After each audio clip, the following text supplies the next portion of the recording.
การสูญหายไปของพืชและสัตว์โดยที่ไม่เคยมีใครล่วงรู้ถึงการดำรงอยู่ของมันมาก่อนไม่เคยเห็นไม่เคยมีการบันทึกหรือแม้แต่การตายไปจากโลกนี้ก็ตายไปอย่างเงียบๆซึ่งนักวิทยาศาสตร์ก็เรียกปรากฏการณ์นี้ว่า Dark Extinction หรือการสูญพันธุ์ในความมืดมิดของสิ่งมีชีวิตแม้ว่าพืชและสัตว์ที่สูญพันธุ์ไปนั้นอาจจะเป็นสายพันธุ์ที่เราไม่รู้ว่ามีอยู่แต่ตามกฎเกณฑ์ของธรรมชาติที่ต้องยอมรับก็คือทุกสิ่งบนโลกมีระบบเครือข่ายเชื่อมต่อถึงกันหากมีสิ่งใดสิ่งหนึ่งสูญหายไม่ว่าอย่างไรก็ตามย่อมส่งผลกระทบถึงกันเป็นทอดๆคลิปนี้อับดุลไททูบนำเรื่องราวของปรากฏการณ์ของ Dark Extinction การสูญพันธุ์ในความมืดมิดหรือการสูญเสียสายพันธุ์ของสิ่งมีชีวิตไปตลอดกาลที่นักวิทยาศาสตร์เห็นตรงกันว่าได้ลบล้างพืชและสัตว์บนโลกให้หายไปอย่างเงียบๆในช่วงไม่กี่พันปีที่ผ่านมา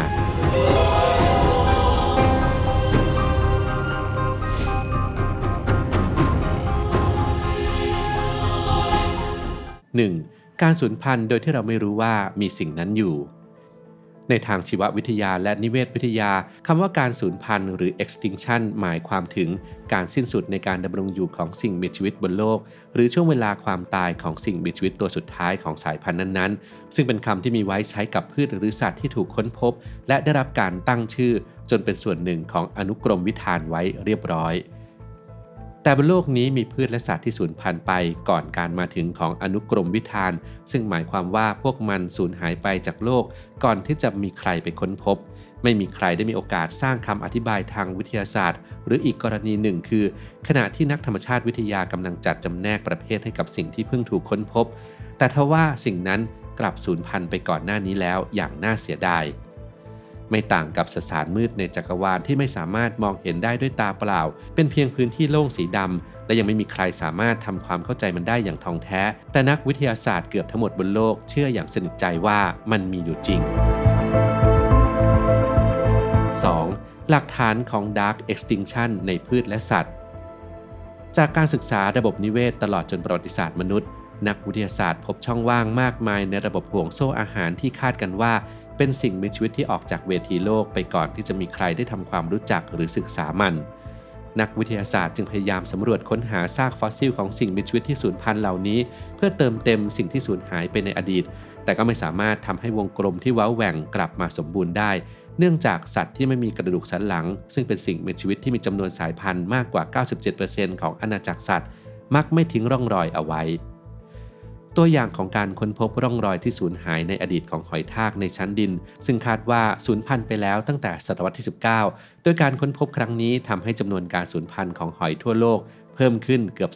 2% สิ่งนี้สะท้อนว่าการพบหลักฐานการสูญพันธุ์ของพืชและสัตว์ที่ไม่รู้จักไม่มีชื่อไม่ถูกบันทึกเพียงแค่ตัวเดียวเท่านั้นสร้างความเปลี่ยนแปลงแก่ฐานข้อมูลธรรมชาติของโลกได้นอกจากนี้ยังแสดงถึงความซับซ้อนของเครือข่ายระบบนิเวศขนาดใหญ่ของโลกที่เราทุกคนอาจจะมองข้ามไปนอกจากนี้นักวิทยาศาสตร์ยังขุดพบเรซินของผึ้งไร้เหล็กในทวีปแอฟริกาซึ่งพวกมันเป็นแมลงที่ช่วยในการผสมพันธุ์เกสรแต่สูญพันธุ์ไปก่อนแล้วเมื่อถูกค้นพบผึ้งเป็นหนึ่งในสายพันธุ์สัตว์ที่ถูกมองข้ามเนื่องจากพวกมันเป็นสัตว์ที่บินไปทั่วตลอดเวลาซึ่งนักวิทยาศาสตร์ตั้งข้อสันนิษฐานว่าผึ้งเหล่านี้สูญพันธุ์ไปพร้อมกับแหล่งอาศัยของพวกมันการสูญพันธุ์ในลักษณะนี้เกิดขึ้นบ่อยครั้งขึ้นเรื่อยๆซึ่งมันแสดงให้เห็นว่าในขณะที่ยังมีพืชและสัตว์อีกหลายชนิดยังไม่ถูกค้นพบแต่การสูญพันธุ์ในความมืดมิดกำลังค่อยๆลบล้างสิ่งมีชีวิตเหล่านี้อยู่ตลอดเวลา 3. ความยากลำบากของการศึกษา Dark Extinction รายงานขององค์การระหว่างประเทศเพื่อการอนุรักษ์ธรรมชาติหรือ IUCN ระบุว่ามีจำนวนพืชและสัตว์ที่สูญพันธุ์แล้วอย่างเป็นทางการ909ชนิดซึ่งนักวิทยาศาสตร์มองว่าเป็นการประเมินตัวเลขที่ต่ำเกินไปเนื่องจากมีพืชและสัตว์ที่สูญพันธุ์ไปแล้วจำนวนมากที่ระบุตัวตนไม่ได้หากรวบรวมจำนวนสายพันธุ์ของพืชและสัตว์ที่สูญพันธุ์ในความมืดมิดโดยอาศัยแบบจำลองทางสถิติพบว่ากว่า 60% ของการสูญพันธุ์ทั้งหมดบนโลกเป็นพืชและสัตว์ที่เราไม่รู้จักซึ่งส่วนใหญ่เกิดขึ้นอย่างรวดเร็วบนเกาะและมหาสมุทรในช่วงปี 1,500 เป็นต้นมานอกจากนี้ยังมีผลงานวิจัยชิ้นหนึ่งระบุว่าในช่วง 200 ปีมานี้มีนกมากกว่า 1,430 ชนิดถูกฆ่าตายโดยกิจกรรมของมนุษย์เช่นการล่าสัตว์การสร้างถิ่นอาศัยไฟป่าโดยที่ไม่เหลือร่องรอยใดๆไว้หรือไม่ก็ยังไม่เคยถูกค้นพบ และมีความเป็นไปได้ว่าโลกสูญเสียสัตว์ที่ไม่มีกระดูกสันหลังไปมากกว่า 260,000 ชนิดในช่วง500 ปีที่ผ่านมา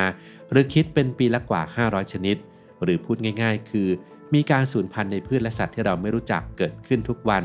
แต่อย่างไรก็ตามตัวอย่างนี้เป็นวิธีการประเมินแบบคร่าวๆเพราะเป็นเพียงการคาดเดาทำให้ไม่มีใครรู้ได้เลยว่าเราสูญเสียอะไรไปเท่าไหร่แล้วบ้างซึ่งความไม่รู้นี้เป็นความสูญเสียทางความรู้อันใหญ่หลวง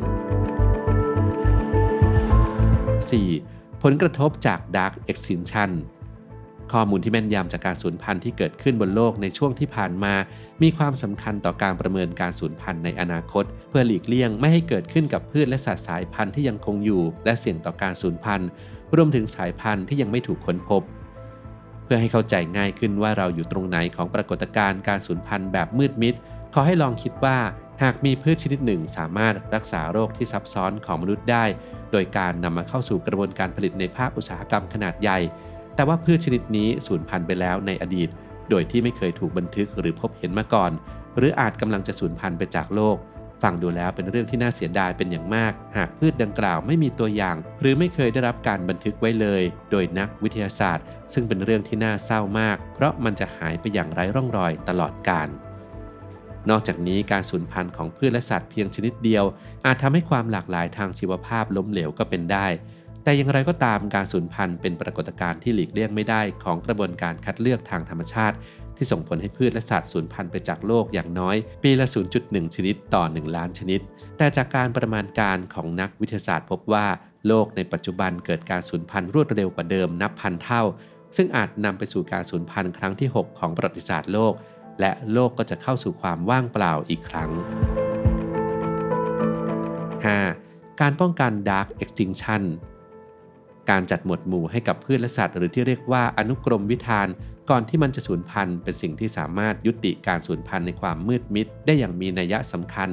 หมายความว่ายิ่งนักวิทยาศาสตร์สามารถระบุชนิดของพืชและสัตว์ได้มากเท่าไหร่การสูญพันธุ์แบบนี้ก็จะน้อยลงตามไปด้วยแต่ปัญหามีอยู่ว่าในปัจจุบันการจัดอนุกรมวิธานเริ่มได้รับความสนใจน้อยลงเพราะใช้เวลาในการศึกษายาวนานและใช้เงินทุนเป็นจำนวนมาก